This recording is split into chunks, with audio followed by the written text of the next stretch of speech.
또 거짓말입니다.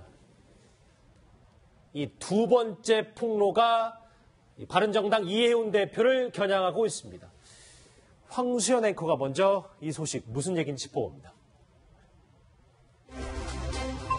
바른정당 이해운 대표가 한 사업가로부터 현금과 명품 가방 등을 받았다는 의혹과 관련해 검찰이 이르면 다음 주 안으로 본격적인 수사에 착수할 것으로 보입니다. 현재 사업가 A씨는 10여 차례에 걸쳐 이 대표에게 현금과 가방, 옷, 시계 등을 건넸다고 주장했는데요. 저희 채널A가 직접 사업가 A씨의 이야기를 들어봤습니다. 정말 돈도 찌끔찌끔 많이 가져갔거든요. 예. 근데 얘가 하는 말이 다 거짓말이니까 처음에 30억을 할 때는 예. 여기서 선배님도 한 3억만 달라고 그러더라고요. 예. 그래서 이게 자료가 넘어간 날 사무실에 와갖고 뭐 1,000만 원에다가 뭐 그때 당시에 한 3천만 원 다 받아갔거든요. 예. 이게 다 지금 알선수재가 되든지 사기가 되잖아요. 현재 이 대표는 돈을 빌린 적이 있지만 모두 갚았다고 반박했는데요. 돈을 빌리긴 했지만 모두 갚아 문제될 것이 없다는 입장입니다. 이에 대해 같은 당의 주호영 원내대표는 대표 거취 문제는 이 대표 본인이 결심할 일이라는 입장을 내놓아 앞으로 이해운 대표가 어떤 행보를 걸을지에 대해 관심이 쏠리고 있습니다. 바른정당 이해운 대표가 어제 부랴부랴 이 금품 수수 의혹과 관련해서 기자회견을 열었는데 어제 저녁부터 오늘까지 그 사업가가 다시 재반박을 했습니다. 이 소식 짚어보겠습니다. 먼저 네 분의 전문가, 제 왼쪽 오른쪽에 자리하셨습니다. 어서 오십시오. 네, 안녕하세요. 네. 먼저 지금 잠깐 목소리를 들어보셨지만 다시 이해운 대표의 말이 거짓말이다 이렇게 반박한 사업가 얘기를 지금부터 들어볼 텐데 저희 채널A 김기정 기자가 취재를 했습니다. 음성은 변조했습니다. 사업가 A씨가 이 대가성 여부에 대해서 이렇게 밝혔습니다. 목소리 들어보시죠. 얘가 저한테 봉사 따준다, 뭐 해준다 하면서 정말 그 돈도 찌끔찌끔 많이 가져갔거든요. 예. 얘가 하는 말이 다 거짓말이니까 제가 이제 공격적으로 나가기 시작을 했더니 예. 오히려 저보고 협박을 한대요. 처음에 30억을 할 때는 예. 여기서 선배님도 한 3억만 달라고 그러더라고요. 예. 그래서 이게 자료가 넘어간 날 사무실에 와갖고 뭐 1,000만 원에다가 뭐 그때 당시에 한 3천만 원 다 받아갔거든요. 예. 이게 다 지금 알선수재가 되든지 사기가 되잖아요. 첫 번째로 짚어볼 핵심은 바로 이 대가성입니다. 그러니까 어제 이해운 대표는 그런 얘기가 없다고 했는데 김복준 사업 편의를 봐준 다음에 받아간 돈 이렇게 사업가 A씨는 얘기했습니다. 이 사람 얘기는 이제 쉽게 얘기해서 대가성이 있다는 거죠. 공사를 따주는 조건으로 나한테 돈을 가져갔다. 그렇기 때문에 이거는 알선수재가 된지 사기가 된다는데 이거는 죄명은 제가 볼 때는 안 맞는 것 같고요. 이제 우리가 여기서 꼭 따져봐야 할 거는 진짜 공사를 따준다고 가져갔는지 여부를 이제 수사해야 되지 않겠어요? 예. 그러려면 공사를 따준다고 약속한 이후에 그 뒤에 후속행위가 있었는지를 따져봐야 돼요. 후속행위가 좀 쉽게 얘기해서 공사하고 연관된 사람들을 이해운 의원이 적극적으로 주선해서 지금 A씨하고 만나게 해준 사실이 있는지 그 후속행위 여부를 좀 따져볼 필요가 있을 것 같고요. 그게 밝혀져야지 대가성이고 따질 수 있을 것 같습니다. 예, 백 변호사님 그렇다면 만약 A씨의 주장이 사실이다, 그러니까 대가성이 있었다는 게 사실이라면 A씨의 말처럼 알선수재, 사기 이런 거에 해당이 된다고 봐야 되는 건가요? 그러니까 일단 예를 들어서 전혀 사업에 도움을 줄 생각 없이 내가 사업 따게 해주겠다라 해서 돈을 받았다면 그건 사기죠. 그게 그렇다면. 근데 그게 아니고 무언가 돈을 받아서 액션을 취해서 누군가를 만나게 해주거나 주선을 해주거나 했다면 이게 지금 국회의원 되기 전이면 사전수뢰죄가 될 수 있고요. 그리고 지금 말씀하셨던 알선수뢰죄보다는 저는 사전수뢰죄 쪽이 좀 더 가까운 것 같은데 지금 문제는 어쨌건 이 해당 기업의 임직원하고 만나게 해줬다라는 또 문자 메시지를 또 이 사업가가 A씨가 공개를 했죠. 예. 이런 부분들은 정확하게 사실관계를 좀 확인해 봐야 되는데 이게 지금 현재 제가 알기로 고소, 고발이 되는 게 아니고 진정서 정도를 넣은 걸로 알려져 있습니다. 이제 이걸 인지해서 수사를 진행을 하게 되면 이게 가장 핵심입니다. 조금 전에 김복준 교수님 말씀하셨던 것처럼 돈을 받고 이 사업가의 주장대로 무언가 이 공사를 따기 위한 도움, 액션을 이해운 대표가 해줬다면 그러면 이 사업가의 말대로 그런 죄명에 해당할 여지는 분명히 있습니다. 아직 그러나 사실관계는 정확하게 확인된 게 아니기 때문에 뭐 단정적으로 말씀드리기 어렵지만 이런 증거들이 갖춰진다면 이혜훈 대표가 좀 굉장히 곤란한 상황에 처할 가능성이 있습니다. 근데 저는 조금 생각이 좀 다른 부분은 그러니까 이게 직무 관련성이 있느냐 있거든요. 그러니까 이 수뢰죄가 되려면 공무원의 직무 관련성도 있어야 돼요. 대가 관계도 분명 중요하지만 근데 국회의원이 워낙 그 직무가 광범위하기 때문에 뭐 폭넓게 인정할 수도 있지만 국회의원이 그 사기업의 어떤 홍보 업무를 하는데 그 홍보 일을 이 사업가 A씨한테 맡기게 하는 거 그것이 직무 관련성이 있느냐는 좀 법리적으로 다툼의 여지가 있다고 보입니다. 이건 아마 이제 상임위원회가 어디에 소속돼 있는가 이것도 중요할 거예요. 이혜훈 대표가 그렇죠. 당시에 청탁을 받을 당시에 이혜훈 의원의 상임위원회가 무엇인지 지난번 박기춘 의원도 마찬가지로 그 자기의 상임위원회와 그 직무 관련성이 인정이 됐었거든요. 아마 그런 거기 때문에 그런 것들 좀 세밀하게 따져봐야 될 것 같습니다. 근데 제 생각은요. 이거는 국회의원 당선 전후를 좀 따져봐야 할 것 같아요. 4.13이죠, 우리 저 총선이. 4월 13일 이전의 행위, 이게 지금 이 행위가 언젠지 모르겠어요. 그 이전의 행위라면 국회의원이 될 것을 알고 공무원이 될 것을 알고 받은 거라면 백 변호사님 얘기하신 것처럼 사전 수뢰죄가 가능하거든요. 공무원이 꼭 될 걸 확신할 필요는 없거든요. 법리에서는. 그러니까 사전 수뢰죄도 되기 이전 같으면 보고 4.13 이후에 받은 거는 그거는 국회의원이 당선자 된 신분 상태에서 받았다면 뇌물죄, 수뢰죄가 또 가능하거든요. 그래서 그거는 그렇게 나누는 게 좀 편할 것 같습니다. 예, 김 교수님 방금 전 이제 사후 행위가 또 중요할 수 있다라는 말씀하셨는데 사실 뭐 주선을 해서 만남을 갖고 식사했는지 여부는 통화 내역이나 뭐 CCTV 같은 것만 확인해봐도 금방 나오는 문제 아닌가요? 그렇죠. 그런데 이게 이제 문제는 만약에 이제 뭐 이게 사실일지 아닌지 수사해보면 알겠지만 이혜훈 의원 같은 경우는 누군가를 공사하고 연관된 사람하고 같이 식사를 했어요. 이 사람을 A씨를 데리고 가서. 그랬다 손치더라도 만약에 내가 이혜훈 의원이라면 이렇게 얘기하죠. 그건 공사하고 관련 없는 식사였다. 거기에서 우리가 뭐 공사 관련된 얘기가 나왔냐 이렇게 얘기할 수 있거든요. 그래서 근거가 있어야 할 것 같은데 만약에 SNS로 문자를 주고받으면서 뭐 공사 관련돼서 어느 누구를 뭐 만나기로 했습니다. 나오십시오. 이랬다면 이건 빼도 박도 못하겠죠. 그런데 지금 이 사업가 A씨의 주장은 저 돈을 줄 때 자기는 대가성이 있었다라고 얘기하는 거고 그렇죠. 또 하나의 의혹이 오늘 나온 저겁니다. 그러니까 의혹이 불거지기 4일 전이면 이 의혹, 이 보도가 어제 나왔으니까 지난주 말쯤에 이 사업가 A씨의 주장입니다만 이혜훈 대표가 4천만 원을 돌려주겠다며 만나자고 했다. 그러니까 위원장님, 저 얘기는 회유를 시도했다는 말인가요? 그러니까 결국 이제 이 문제가 언론에 불거지기 전에 아마 제가 볼 때는 A씨가 요구를 좀 한 것 같아요.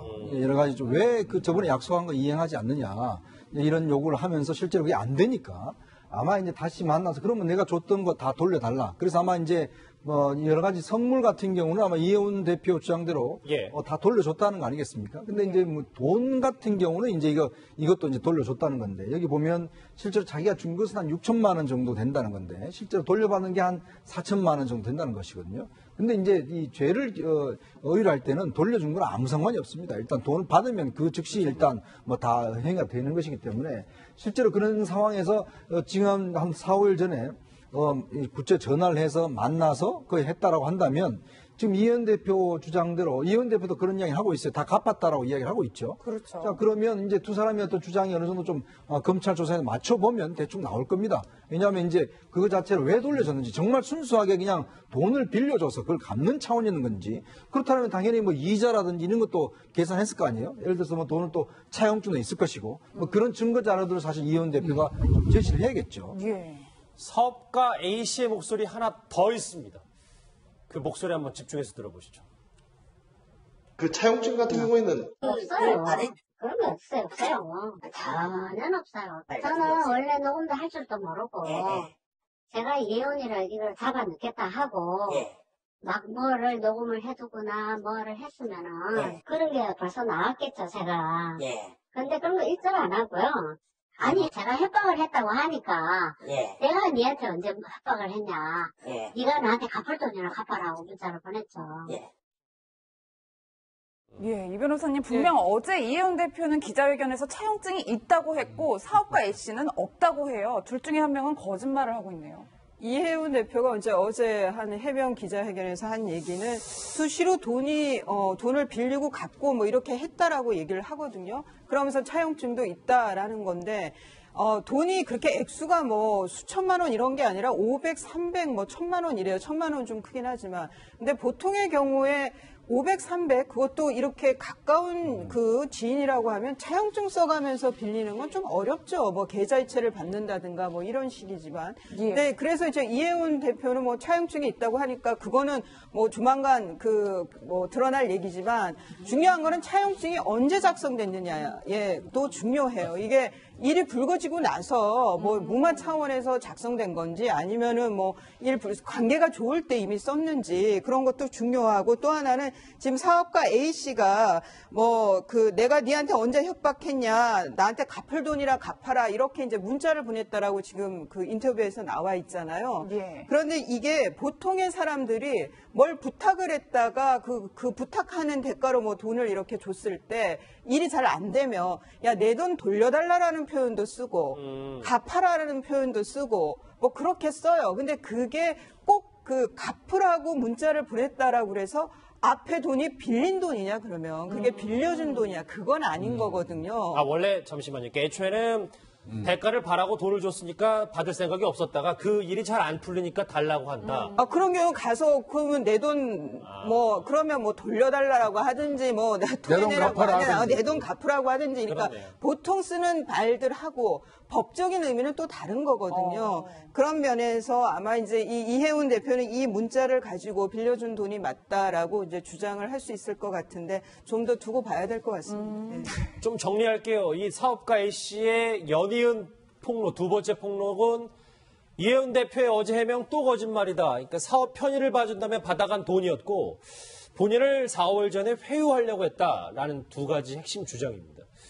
정리는 어느 정도 됐는데 백 변호사님. 그런데 이 사업가 A씨가 아직 못 받은 돈이 2천만 원 남았다고 주장을 하네요. 그러니까 지금 이 못 받은 돈이라는 게 빌려준 걸 못 받았다는 뜻이 아닌 것 같고요. 일단 이 지금 사업가 얘기는 자기가 돈을 줬는데 이제 뭔가 민원이 해결이 안 됐으니까 내 돈 돌려줘라는 취지로 돌려달라고 한 건데 그중에 2천만 원을 덜 받았다고 하는 거거든요. 그렇죠. 사실 이 사건의 핵심은 저는 이렇게 생각을 해요. 이해운 대표는 지금 돈을 계속 빌렸다라고 주장을 하고 있죠.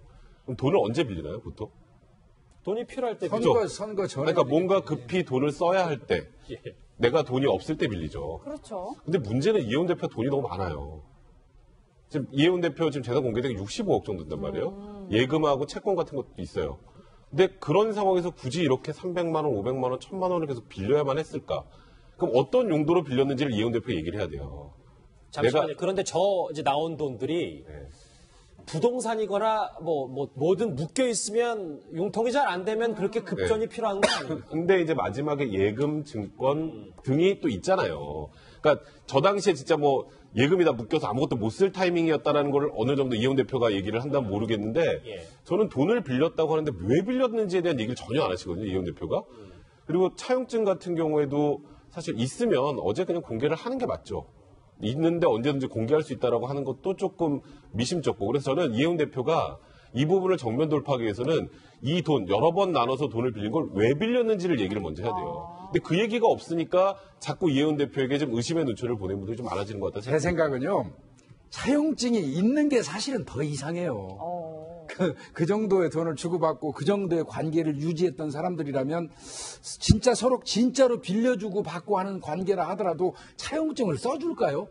네, 그 부분도 좀 생각해봐야 되고, 제가 이제 수사관의 입장에서 본다 그러면 이 사건의 아마 포인트는요, 4월 13일 전후로 따져야 될 겁니다.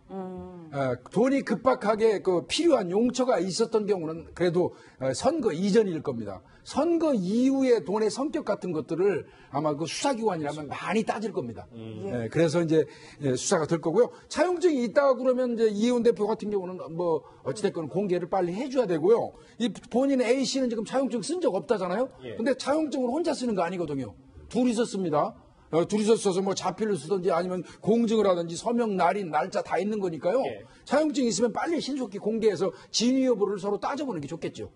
이현정 의원님, 사실 저 같은 일반인의 경우는 돈은 은행에서 빌린다라는 개념만 있고 이렇게 누군가에게 수시로 얼마를 이렇게 빨리빨리 빌릴 수 있다는 게 잘 개념이 이해가 안 가는데. 그러니까 이게 지금 아마 제가 볼 때는 이제 지난 그 총선 경선전이 굉장히 치열했지 않습니까? 당시에 이제 조윤선 전 장관이 그 지역구에 나왔어요. 그랬죠. 뭐 그때 뭐 당시만 해도 진박이라고 하는 조윤선 전 장관이 공천될 것이라는 뭐 그런 한간에 한 소문이 퍼졌었죠. 예. 근데 이 경선을 했거든요. 이 경선전이 엄청나게 치열했습니다, 사실은. 마지막까지도 치열하게 접전을 벌여서 사실은 이제 이혜훈 대표가 간신히 이제 사실 경선에 이겼잖아요. 그러니까 본선보다 경선이 그렇죠. 더 치열했습니다. 당시 그 강남에서 정말 경선이 치열했는데, 그러면 경선이 치열하다 보면 사람 동원이라든지 여러 가지 면에서 뭐 돈 들어갈 때가 꽤 많죠. 자, 그런 상황에서 이제 제가 볼 때는 아마 이혜훈 대표가 돈이 필요해서 수시로 좀 돈을 좀 빌렸던 것 같은데, 정치는요, 제일 첫 번째 이게 한 게 뭐냐면, 정치권의 가장 큰 거짓말은 대가 없는 깨끗한 돈. 이게 가장 큰 거짓말입니다. 이게 모든 그 돈 받은 정치인들이 제일 먼저 하는 이야기 뭐냐면 순수하게 깨끗한 돈을 받았다고 이야기를 하는데 예. 다들 그렇게 이야기합니다. 정치권에 순수한 돈 어디 있습니까? 다 대가를 바라고 하는 이야기거든요. 그러니까 이혜훈 대표도 아마 누구한테 친박 그 원로한테 소개를 받았다고 하는데 이게 소개받으면 왜 소개받았겠습니까? 그 사람이 무슨 이유로? 그럼 뭔가 이 사람 만나면 뭔가 좀 도움을 줄 거야. 소개받지 않습니까? 그 도움 준다는 게 뭐겠어요? 결국은 돈에 대한 도움이잖아요. 그러니까 뻔히 이제 보이는 거거든요. 우리 같은 사람도 저도 정치보를 치르면서 보면 저 사람은 뭔가 오래 만나면 뭔가 문제가 생길 사람이다 라는 게 딱 보이거든요. 이혜훈 대표 정치 하루 이틀 하는 거 아니지 않습니까? 이혜훈 대표의 해명 중에 지금 이현정 의원님께서 잠깐 언급했던 그 부분이 있습니다. 한번 집중해서 무슨 얘기 들어보실까요? 처음 알게 된 것은 총선 경선 때 정치권의 원로이신 친박 모 인사이신데 그분은 뭐 이름을 공개하기는 그렇습니다. 그분의 소개로 접근해 왔습니다.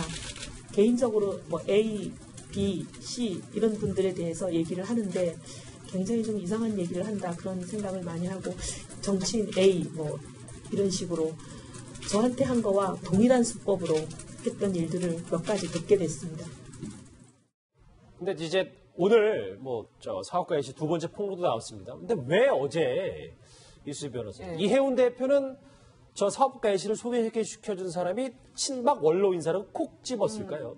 이게 구체적으로 밝혀야 된다라고 생각해서 이제 그 인사에 대해서 그래 어느 정도의 정보를 줘야 된다고 생각해서 친박이라고 말했을 수도 있고 또 다른 의미로는 왜 지금 이게 문제가 되고 보도가 되나 그러면 이게 뒤에 무슨 정치적인 배경이 있는 거 아닌가 그러면 이혜훈 대표가 곤혹스럽게 됐을 때 제일 좋은 쪽이 누구냐 그러면은 이제 이혜훈 대표는 이제 대표적인 이제 자강론자이죠. 한쪽에서는 국민의당과 합하식을 원한다는 말도 있지만 그런 여하튼 좀 자강론을 외치는 쪽이기 때문에 자유한국당에서 웃을 일이다. 이혜훈 대표가 곤혹스러워지면 그런 면에서 또 친박 인사라고 콕 집은 것이 아닌가 싶기도 하고 한 두 가지 정도로 생각이 됩니다. 예, 김 교수님 말씀처럼 이제 사업가 A씨가 진정서를 냈고 검찰이 이제 다음 주 초쯤에 형사부에 배당을 한다고 하는데 본격적인 수사가 이루어진다 이렇게 보면 될까요? 예, 4일경에 배당이 돼가지고 수사가 직접 이제 진행된다고 하는데,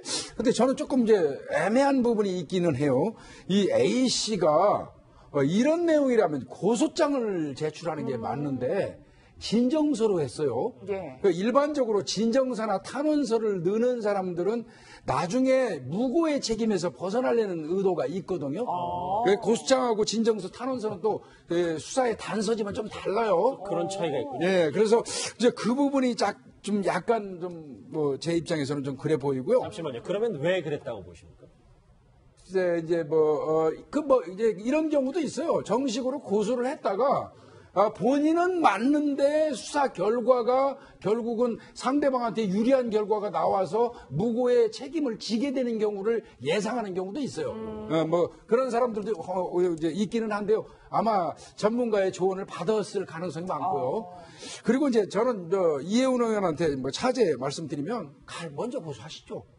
이 정도 국회의원한테 이 정도 치명적인 타격을 좀 가하는 거 아닙니까? 예. 사실이 아니라면 그렇죠. 그렇다면 이혜은 의원도 인터뷰로 이거 대응할 게 아니고요. 고소장을 제출해서 이 사람하고 맞대응하는 게 그게 보다 명쾌하지 않겠습니까? 정확하게 이게 만약에 완벽하게 허위라면 이건 100% 명예훼손이죠. 그렇죠. 허위라면. 그러니까 저도 지금 조금 전에 말씀하셨던 얘기를 제가 좀 해보려고 그랬었는데, 그러니까 이혜훈 대표 입장에서는 이 정도로 본인을 곤혹스럽게 만들고 정치적으로 엄청나게 큰 타격을 준 이런 허위 사실을 말하는 사람에 대해서 당연히 정식으로 명예훼손으로 허위사실 표현 명예훼손으로 고소를 하는 게 맞죠. 근데 그러다 보니까 자꾸 이혜훈 대표가 지금 궁지에 몰리는 것 같은데 이혜훈 대표가 꼭 해야 될 게 있습니다. 제가 말씀드렸던 것처럼 일단 법적 대응도 저는 하는 게 맞다고 생각을 하고요. 두 번째는 왜 빌렸는지를 정확하게 얘기를 해야 돼요. 저는 그게 제일 이해가 안 돼요. 지금 아까 말씀하셨던 걸로 그 총선 경선 과정이 막 너무 치열했으니까 그때 돈이 필요했을 것이다. 근데 그때 필요한 돈이 300만 원, 500만 원, 1000만 원 이렇게 아니에요. 그러니까 이렇게 소소하게 돈을 그 당시 빌려야만 했던 이유를 명확하게 얘기를 해야 저는 이거 차용증도 별로 의미가 없는 사건이라고 생각을 하거든요. 좀 극단적으로 생각할 때 좀 부정한 돈이 오가는데 나중에 혹시라도 문제가 될 때 이걸로 해명하기 위해서 차용증을 가짜로 써는 경우도 많습니다. 그러니까 여기서는 제일 중요한 건 돈을 빌린 이유, 그 사용처, 그리고 이렇게 본인이 재산이 많음에도 불구하고 그때 그렇게 적은 돈을 빌려야 됐던 이유가 국민들이 납득이 돼야 되는데 그게 안 되면 이혜훈 대표가 좀 쉽지 않은 상황에 처할 가능성이 많습니다. 두 사람의 진실 공방은 뭐 수사당국에 맡겨보도록 하고 저희는 이혜훈 대표가 그냥 단순한 민간이 아니라 야당의 대표이기 때문에 그렇죠. 정치권에 미칠 파장도 봐야 됩니다. 오늘 같은 당의 투톱이잖아요. 사령탑 중에 하나인 주호영 원내대표가 상황 진전에 따라서 이혜훈 대표가 결심할 상황이다. 아주 의미심장한 얘기를 했습니다. 그러니까 참 이 지금 바른정당 내부 상황이 아주 미묘합니다. 사실은 이제 지금 바른정당 안에서도 이제 친자유한국당파가 있고 또 친국민의당파가 있습니다. 이게 왜냐하면 수도권 지역구를 갖고 있는 분들은 이제 뭐 그래도 국민의당하고 좀 손을 잡기를 원하고. 근데 이제 TK나 이쪽에 있는 분들 같은 경우는 자유한국당하고 함께 할 걸 지금 바라고 있는 상황이고. 지금 주호영 원내대표 같은 경우는 지역구가 대구지 않습니까? 이제 그렇다고 본다면 지금 주호영 대표도 지금 은근히 이제 지금 뭔가 이혜훈 대표의 어떤 결단을 지금 촉구하고 있는 상황이죠. 그러다 보니까 결국 이 당이 어떤 면에서 어디로 갈 것인지 굉장히 지금 결단의 순간에 이혜훈 대표 사건이 터져버린 거예요. 그렇네요. 이제 그러다 보니까 이게 지금 한편으로 보면 굉장히 어제도 말씀드렸지만 자유한국당과의 어떤 통합 문제가 특히 이제 TK나 이쪽 의원들 중심으로 해서 굉장히 빠르게 지금 확산될 가능성도 있고 그렇다면 또 이제 한편으로는 또 그쪽으로는 절대로 못 간다 이런 또 의원들이 생길 수 있고 그러니까 이혜훈 대표가 빨리 어떤 이런 문제를 좀 깨끗하게 하지 않는다면 당내 분열로까지도 갈 수 있는 상황을 있지 않을까라는 조심스러운 좀 예측을 해봅니다. 당내 분열이 될 수도 있다. 이혜훈 대표의 금품 수수 의혹 앞으로 수일 내까지는 좀 뜨거울 것 같습니다.